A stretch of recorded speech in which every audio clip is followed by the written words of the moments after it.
प्यारी परिभव्य आत्माओं,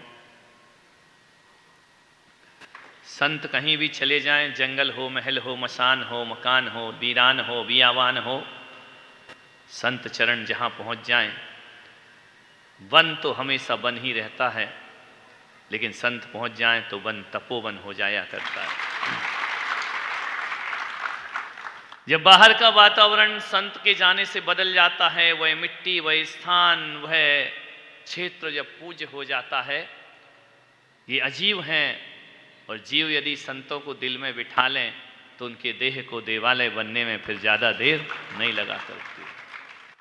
मैं चाहता हूं कि एक ऐसा ही मंदिर का निर्माण हो, एक ऐसा ही मंदिर बने। आपके घरों को मंदिर बनाना चाहता हूं। पाषाण के मंदिर बहुत बनाए, भगवान के मंदिर बहुत बनाए, मूर्तियां बहुत स्थापित की, करना चाहिए। मैं उसका विरोधी नहीं, मैं उसके पक्ष में हूं। लेकिन मैं इतना जरूर कहता हूं कि भगवान के ही मंदिर बनाते रहोगे और घर को नरक बनाकर जियोगे तो भगवान के मंदिरों से कल्याण होने वाला नहीं है, ध्यान रखना है। सबसे पहले आदमी को अपने घर को मंदिर बनाना चाहिए। जहां भी जाता हूं यही कहता हूं कि मंदिरों में स्वर्ग और नरक मत तलाशो, अपने घर में देखो, वहीं स्वर्ग है और वही नरक हुआ करता है। ये जिंदगी को जीने लायक बनाओ, ये जिंदगी को ऐसा बनाओ कि हम आनंद के साथ जी सके। और एक निवेदन मेरा आपसे बड़ी विनम्रता के साथ है, इस 9 अरब की जनसंख्या पूरे विश्व की है, ध्यान रखिए। इस 9 अरब की जनसंख्या में कितने लोग हैं जो हमें कष्ट देते हैं, मेरे भाई बताइए। आंतरी की जनसंख्या कितनी है? कौन सा गांव है? ये नाम ही याद नहीं होता, एक भी अक्षर सीधा नहीं है, ओ बरी सब टेढ़ा ही टेढ़ा। यहाँ कितनी जनसंख्या है यहाँ की? 5000। हाँ 9 कर दो, अपना जा क्या रहा है, बढ़ाने तो कौन सा हम देखने आ रहे हैं, ध्यान रखना। 5000 9000 जितनी भी जनसंख्या है, मेरा आपसे निवेदन है, इतनी जनसंख्या में कितने लोग हैं जो तुमको डिस्टर्ब करते हैं? 9000 लोग, 5000 लोग तुमको तकलीफ देते हैं? बोलिए, 1000 आदमी तुमको तकलीफ देता है? 100 आदमी तुमको तकलीफ देते हैं? हकीकत में देखा जाए तो जो 4-5 घर में है ना, वही तुमको तकलीफ दिया करते हैं। सारी दुनिया हमें कष्ट नहीं देती है, सारी दुनिया पीड़ा नहीं देती है। एक बात याद रखना, जिन्हें तुम अपना कहते हो वही तुम्हारे दुख में कारण बनते। ध्यान रख, पड़ोसी नहीं बनता। इतने सारे लोग तो उन्हें कुछ मतलब नहीं तुम कैसे रह रहे, क्या तुम्हारी लाइफ स्टाइल है, कैसा तुम्हारा रहन सहन, कैसा खान पान।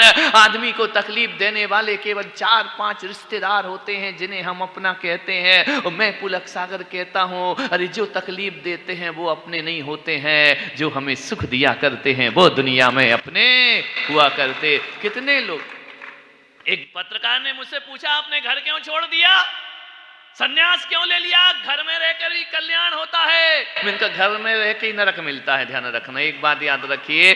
मैंने एक दिन सोचा, मैं पढ़ रहा था, मैं स्कूल में था, मैंने दिमाग लगाया यार अपना जन्म काय के लिए हुआ है? ये 4-5 लोगों के लिए हुआ, 2 भाई 1 बहन, माँ बाप, इनके लिए थोड़ी अपन पैदा हुए हैं। इनसे पैदा हुए लेकिन इनके लिए पैदा नहीं हुए हैं। मैंने सोचा कि यार ये 4 लोगों में रहूंगा, ये तकलीफ देंगे, जमीन की, जायदाद की, परिवार की, बंटवारे की, इसकी, इस सामान की, सम्मान की, अपमान की तकलीफें सूल यही चुभाएंगे। वो 1000 लोग जो मेरा स्वागत करने के लिए तैयार खड़े हैं, अरे 4 लोगों को छोड़ो और 1000 लोगों में जाकर बैठो, जीवन का आनंद, जिंदगी जीने लायक हो जाती है। 4 लोग ही तकलीफ देते हैं, वो सास, यहां की सास की बात नहीं कर रहा। एक बार रामदेव बाबा ने कहा कि सांस पे कंट्रोल करो, बहू ने सुन लिया सांस पे कंट्रोल करो।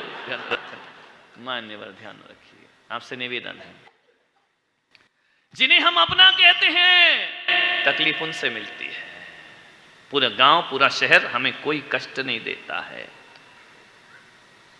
तो क्या करें महाराज, उन 4 को छोड़ के आपके जैसे बाबा जी बन जाएं? नहीं नहीं नहीं, ज्यादा महाराजों की जरूरत नहीं है, बहुत हो गए 1500 साधु, क्या करोगे भीड़ लगा करके। ध्यान रखना है मान्यवर, मैं ज्यादा महाराज बनाने के पक्ष में नहीं हूं, इतने भी मैंने बनाए नहीं हैं, ये बन गए हैं। समझ में मैं नहीं गया बनाने की, तुम आओ महाराज बनो। ज्यादा महाराज बनाने की जरूरत नहीं है। आज दुनिया को 21वीं सदी का ये भारत है, मैं सोचता हूं ज्यादा धर्म योगियों की जरूरत नहीं, अब समाज में कर्म योगियों की बहुत जरूरत पड़ गई है, ध्यान रखना है। कर्म योगी बनो, ऐसे कर्म योगी कि धरती को स्वर्ग बनाने का प्रयास करो। स्वामी विवेकानंद स्कूल में थे, पढ़ते थे। उनके शिक्षक ने क्लासरूम में पूछा, स्वर्ग कौन कौन जाना चाहता है? सारी क्लास के बच्चों ने हाथ उठा दिया, हम स्वर्ग जाना चाहते हैं। और मैं तुमसे पूछूं तो तुम भी उठा दोगे, ध्यान रखना है कि स्वर्ग किस किस को जाना है। एक सभा में मैंने पूछा स्वर्ग किसको जाना, पूरे पंडाल ने हाथ उठा दिया। मैंने कहा स्वर्गीय किस किस को होना? बोले एक को भी नहीं होना है। बिना मरे स्वर्ग मिलता है क्या? ध्यान रखिए। पूरी क्लास के बच्चों ने हाथ उठाया कि स्वर्ग हमें जाना है, स्वर्ग हमें जाना है। एक बालक बैठा है जिसने हाथ नहीं उठाया कि मुझे स्वर्ग जाना है। शिक्षक ने कहा कि बेटा तुम हाथ नहीं उठा रहे, सारे बच्चे हाथ उठा रहे, सबको स्वर्ग जाना है। उस बालक ने कहा कि मुझे स्वर्ग नहीं जाना है। तो बोले स्वर्ग नहीं जाना है, तुम नरक जाना चाहते हो?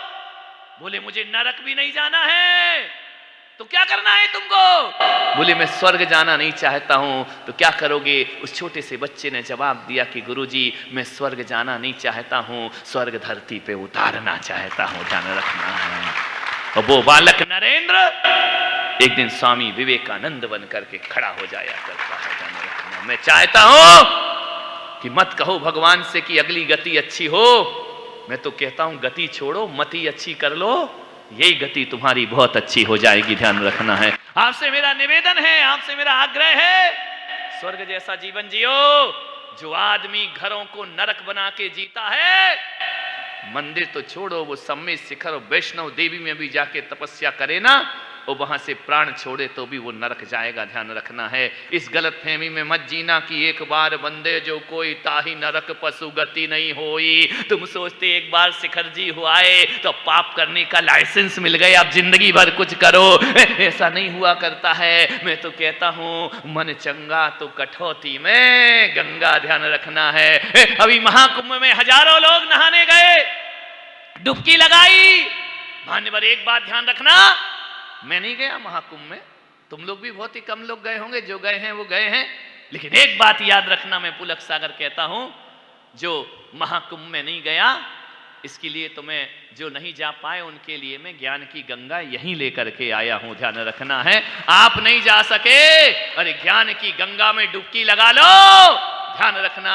उस गंगा से पाप धुलते या नहीं धुलते मुझे नहीं मालूम, लेकिन ज्ञान गंगा में डुबकी लगा लोगे तुम्हारे पापों को धुलने में ज्यादा समय नहीं लगेगा, ध्यान रखना। मान्यवर सोचना है आपको, घर को स्वर्ग बनाओ।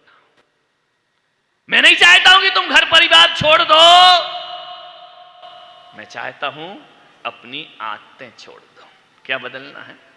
हमने कब कहा है कि घर से वो निकल जाएं? हमने कब कहा है कि घर से वो निकल जाएं? चाहते हैं बस उनकी आदतें सुधर जाएं, ध्यान रखना। कुछ नहीं होता यारो, आईने बदलने से कोशिशें करो अपनी सूरतें बदल जाएं। हमने कब कहा है कि घर से वो निकल जाए? घर से मत निकलो, आदतें बदलो, आदत बदल लो। आदत से ही स्वर्ग है और आदत से नरक हुआ करता है। मान्यवर कुछ ज्यादा चेंज नहीं करना है, 2-4 चीजें चेंज कर लो। मैं पूरी दुनिया को संभालता हूं, तुम अपने घर के 4 लोग नहीं संभाल पाते हैं, ध्यान रखना। मैं सारी दुनिया को सुधारने निकला हूं, तुम्हें किसे सुधारना है? मैं 4 लोगों को। 4 लोग सुधर गए ना तो घर तुम्हें मंदिर से कम नहीं लगेगा, ध्यान रखना। मेरा निवेदन है आपसे, जिस घर में अच्छे व्यवहार नहीं होते, जो घर का वातावरण नरक जैसा होता है ना, जिस घर में रोज कलह होती है, जिस घर में रोज लड़ाई होती है, जिस घर में तू मैं होती है, एक बात याद रखना, उस घर का 23 साल का बच्चा भी आत्महत्या करने के विचार बनाता है, ध्यान रखना। वो सोचता है कैसा जीवन मिला है, ये नरक जैसा जीवन। 23 साल का बच्चा भी आत्महत्या करने को तैयार हो जाएगा। और जिस घर में प्रेम का वातावरण होता है, जिस घर में आनंद की अनुभूति होती है, वहां 90 साल का बूढ़ा भी खाट पे लेटा लेटा भगवान से थोड़ी और जिंदगी की प्रार्थना किया करता है। ध्यान रखना कि थोड़ा सा जीवन और मुझे प्राप्त हो जाना, चाहे 80-90 साल का बूढ़ा भी कहेगा और जिंदगी मिले। वो घर नरक बनाया है तो 20 साल का जवान भी मौत को गले लगाने को तैयार हो जाएगा। मान्यवर, आपसे निवेदन है, वातावरण ऐसे बनाओ कि तुम्हारा जीवन स्वर्ग में परिवर्तित हो जाए। ध्यान रखना, मैं ज्यादा मंदिर अंदिर नहीं बनाता, बन चुका है एक, अब ज्यादा लफड़े में नहीं पड़ना। मैंने भगवान का मंदिर बना दिया। पारसनाथ को कहा कि हे मेरे प्रभु पारसनाथ, तेरा मंदिर मैंने बना दिया क्योंकि तेरे वंश में मैंने दीक्षा ली है, तुम्हारे परिवार में मेरा जन्म हुआ है, जिन शासन में उनका एक मंदिर बनाना उनके शासन में जन्म लेने का ऋण चुकाने के समान था, वो मैंने चुकाया है। लेकिन एक बात जरूर है, मैंने पारसनाथ भगवान से कहा कि आपके वंश में जन्म लिया, मैंने मंदिर बनाया, ऋण तो नहीं चुका पाऊंगा और ये ऋण मैं कभी चुकाना भी नहीं चाहता हूं, क्योंकि जब तक ऋणी रहूंगा तब तक उसके वंश में मेरा जन्म होता रहेगा। ध्यान रखना है। लेकिन एक ऋण और है मेरे पास, एक भगवान का और मेरे भक्तों का। कोई भी संत यदि दीक्षा लेता है तो भगवान पे श्रद्धा रखता है और भक्तों पे विश्वास रख करके वह दीक्षा लिया करता है। आज हम यहाँ बैठे हुए हैं, किसके बल पर बैठे हैं? आपके जैसे भक्तों के बल पर। आप वो माताएं बहनें मेरी जो शायद अपने पति को और बच्चों को इतने प्यार से भोजन नहीं कराती जितने अपने गुरु को अपनी आत्मा से भोजन कराया करती हैं, इनका भी कोई ऋण है। मैंने भगवान का मंदिर बना दिया, अब निकला हूं पूरे हिंदुस्तान में भक्तों के घरों को मंदिर बना दूं, बस यही मेरे जीवन का उद्देश्य। तुम्हारे घर मंदिर हो जाए, तुम्हारी समाज मंदिर हो जाए, तुम्हारे विवाद समाप्त हो जाए, तुम्हारी लड़ाइयां समाप्त हो जाए। ध्यान रखना, मेरा सपना साकार हो जाएगा। ध्यान, सब हिलमिल करके रहो। यहां मैंने कल कहा था ना कि जब से तुम्हारे इस ओबरी में आया हूं मुझे पता नहीं चल रहा है। अभी दिनेश जी ने भी फरमाया कि यहाँ कौन जैन है और कौन जैनेतर है, ये समझ में नहीं आता है। ध्यान रखना, ये भेद मिट जाना चाहिए। मान्यवर, ये अपने पराये का भेद मिट जाए, जात पात का भेद मिट जाए तो हिंदुस्तान को स्वर्ग बनने में फिर ज्यादा देर नहीं लगा करेगी। आपसे निवेदन है, एक काम करो, घर जाओ। सोशल वर्क हो रहे हैं देश में, मानव सेवा हो रही है देश में, स्वयं सेवी संस्थाएं बनी हुई हैं देश में, जन कल्याण के ग्रुप बने हैं देश में, वृक्षारोपण किया जाता है। पेड़ लगाओ, पेड़ लगाओ। पहले तो अंधाधुंध पेड़ काटे और अब कह रहे कि फिर से पेड़ लगाओ। कंक्रीट का जंगल बन गई दुनिया। पेड़ लगाना चाहिए। तो मैं तो कहता हूं एक पेड़ जरूर लगाओ। यदि हिंदू हो, सनातनी हो, जैन हो, मरने के बाद चिता में जलते हो तो चिता में जलने का अधिकार उसे ही होना चाहिए जो अपनी जिंदगी में 10 पेड़ लगाता हो। ध्यान रखना, यदि तुमने एक भी पेड़ नहीं लगाया, 10 पेड़ नहीं लगाए तो तुमको चिता में जलने का कोई अधिकार नहीं। तुमको तो गंगा में बहा दो तो मछलियों के काम तो आओगे तुम। ध्यान रखना है मान्यवर, अग्नि संस्कार हमारी सनातन परंपरा है। वृक्षारोपण करो, कठिन काम नहीं है, बहुत सरल है। लेकिन मैं पुलक सागर एक ऐसा वृक्षारोपण करना चाहता हूं। दिक्कत इस बात की है कि घर के आंगन में यदि तुलसी का पौधा लगाओ तो मुसलमान कहता है हम ये नहीं कर सकते। अरे बाहरी आदमी कितना बांट दिया तुमने। पेड़ पौधे भी हिंदू मुस्लिम कर दिए, कपड़े भी हिंदू मुस्लिम कर दिए, चोटियां भी हिंदू मुस्लिम कर दी, तुमने हर चीज बांट दी। हरा रंग मुसलमानों का, भगवा रंग हिंदुओं का। कितना बांटोगे इंसान को, रंग भी बांट डाले तुमने। ध्यान रखना है। एक बार आए बोले महाराज यदि हरा रंग मुसलमानों का है तो फिर हिंदू नियम ले ले कि हरी सब्जी नहीं खाएंगे जिंदगी में। ध्यान रखना, फिर कैसे खा सकते हो? हरा तो उनका है, सब्जियां सारी उनकी है। फिर तो खाओ, बोली बटाटा आलू वालू खाओ, वो हरा नहीं होता है। मान्यवर मेरे से बोले महाराज ये हरा रंग लाल रंग। मैंने कहा एक काम करो, मैं ना हरे वाला हूं ना लाल वाला हूं, मैं तो कहता हूं एक काम करो, जब पेट भरना हो तो तरबूज ले आना, बाहर से मुसलमान है अंदर से हिंदू है, ध्यान रखना। तरबूज खाओ पेट भर के, ध्यान रखना, एक हो जाओगे दोनों। मैं यहां से निवेदन करना चाहता हूं कि यदि मैं कहूं कि घर के आंगन में तुलसी का पौधा लगा लो तो मुसलमान स्वीकार नहीं करेगा, जैन लगा लेगा लेकिन कहेगा हम जल नहीं चढ़ाएंगे, हम पूजा नहीं करेंगे, हिंदू पूजा करेगा। ध्यान रखना है मान्यवर, होना चाहिए तुलसी का पौधा घर में, स्वास्थ्य की दृष्टि से औषधि वो वृक्ष है, धार्मिक वृक्ष है, वर्षिक वृक्ष है, होना चाहिए पौधा तुलसी का। लेकिन मेरा आपसे निवेदन है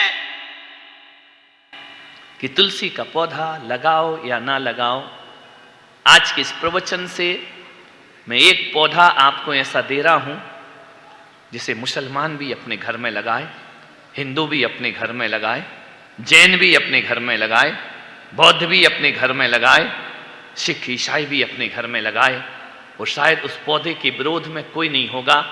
ना मैं तुलसी का पौधा देने वाला हूं, ना मैं गुलाब का पौधा देने वाला हूं।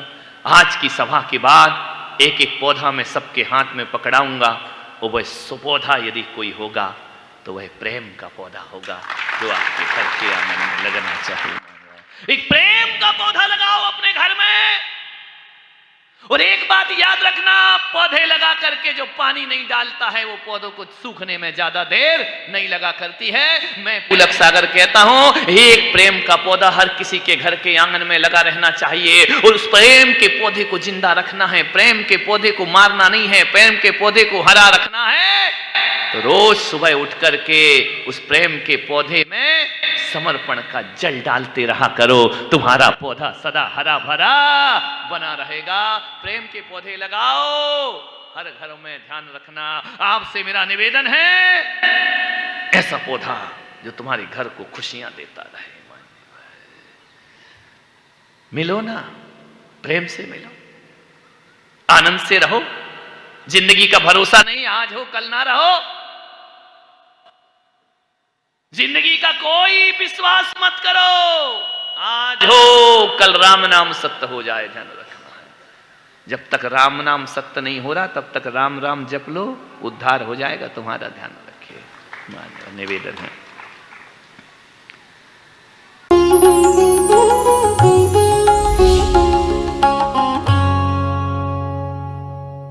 भगवान महावीर के अमर संदेश जीव दया की राह पर चलते हुए भारत गौरव राष्ट्र संत आचार्य श्री पुलक सागर जी गुरुदेव की प्रेरणा से वात्सल्य धारा ट्रस्ट द्वारा संचालित एक महाअभियान शिक्षा और सेवा समय की मांग। वात्सल्य धारा एक समाधान, मानवीयता की दुनिया में बढ़ते कदम। वात्सल्य धारा एक प्रकल्प अनेक, सुशिक्षा, सुस्वास्थ्य शिविर, औषधि वितरण, वात्सल्य धारा रुग्ण वाहिनी, अहिंसा प्रसार, माँ जिनवाड़ी संग्रहालय, जीव दया, गौ सेवा, कन्यादान, वात्सल्य धाम। सामर्थ्य अनुसार सहयोग धनराशि प्रदान कर हमसे जुड़े। बैंक खाता विवरण निम्नवत है, अथवा आप अपनी दान राशि दिए गए QR कोड को स्कैन करके हमें UPI द्वारा सीधे भेज सकते हैं। आपके द्वारा दिया गया दान आयकर की धारा ATG के अंतर्गत कर मुक्त है। पूछताछ हेतु हमें संपर्क करें 991098 7666 98109 00699।